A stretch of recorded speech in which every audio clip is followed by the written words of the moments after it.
لاہور میں اسموک پر کئی علاقوں میں گرین لاک ڈاؤن لگا دیا گیا۔ تعمیراتی سرگرمیوں اور موٹر سائیکل رکشوں پر پابندی ہوگی۔ کمرشل جنریٹرز بھی نہیں چلائے جا سکیں گے۔ رات 10 بجے شادی ہال بند کر دیے جائیں گے۔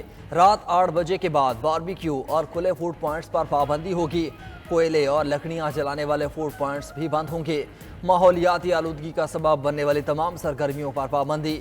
تجاوزات اور غیر قانونی پارکنگ کے خلاف سخت کریک ڈاؤن کا حکم۔ دھواں چھوڑنے والی گاڑیوں کے خلاف سخت ایکشن لیا جائے گا۔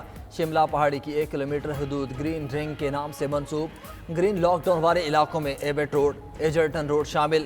ایمپریس روڈ، ڈیورنٹ روڈ اور ڈیوس روڈ بھی پابندی والے علاقوں میں شامل۔ گلشن سنیما اور ایبٹ روڈ میں ہاٹ سپاٹ ایریاز میں شامل۔ ریلوے اسٹیشن اور ایمپریس روڈ پر بھی ہاٹ سپاٹ ایریا ڈکلیئر کر دیے گئے۔ سینئر وزیر پنجاب مریم اورنگزیب نے کہا کہ اسپیشل سکولز کو چھٹی دے رہے ہیں، ضرورت پڑی تو پرائمری سکول بھی بند کر دیے جائیں گے۔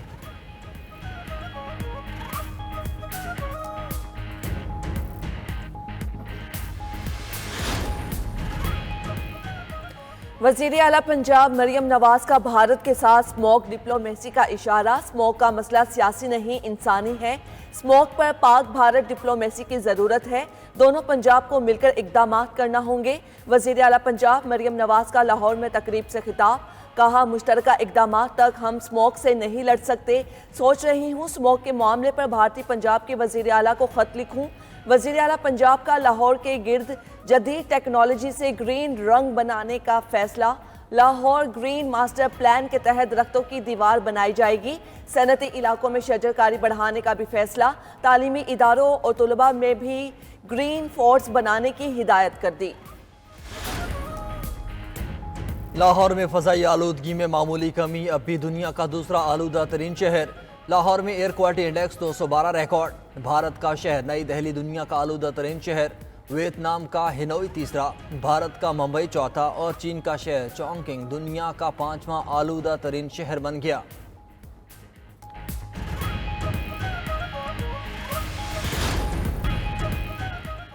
26ویں آئینی ترمیم کے بعد سپریم جوڈیشل کمیشن کی تشکیل نو۔ قومی اسمبلی اور سینٹ سے حکومت اور اپوزیشن کے دو نام فائنل۔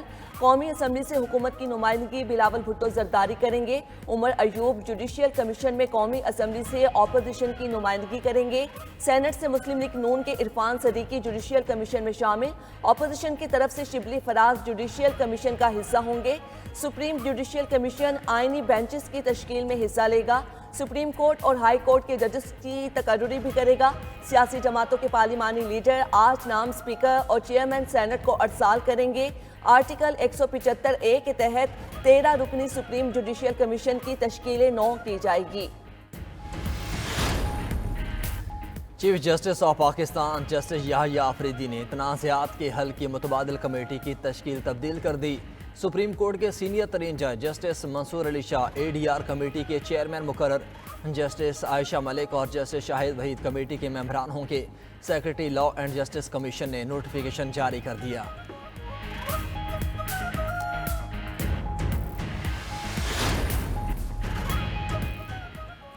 لندن میں سابق چیف جسٹس قاضی فائز عیسیٰ کی گاڑی پر حملہ۔ پاکستان ہائی کمیشن نے حملہ آوروں کے خلاف مقدمہ درج کروانے کا فیصلہ کر لیا۔ اسکاٹ لینڈ یارڈ میں 9 افراد کے خلاف مقدمہ درج کروایا جائے گا۔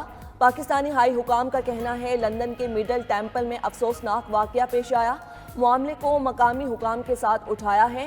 وزیر داخلہ محسن نقوی کا حملہ آوروں کے خلاف قانونی کارروائی کا اعلان۔ فوٹیجز کے ذریعے حملہ آوروں کی نشاندہی کی جائے۔ نادرا کو حملہ آوروں کی شناخت کے لیے فوری اقدامات کا حکم۔ ملزمان کے شناختی کارڈ اور پاسپورٹ منسوخ کیے جائیں گے۔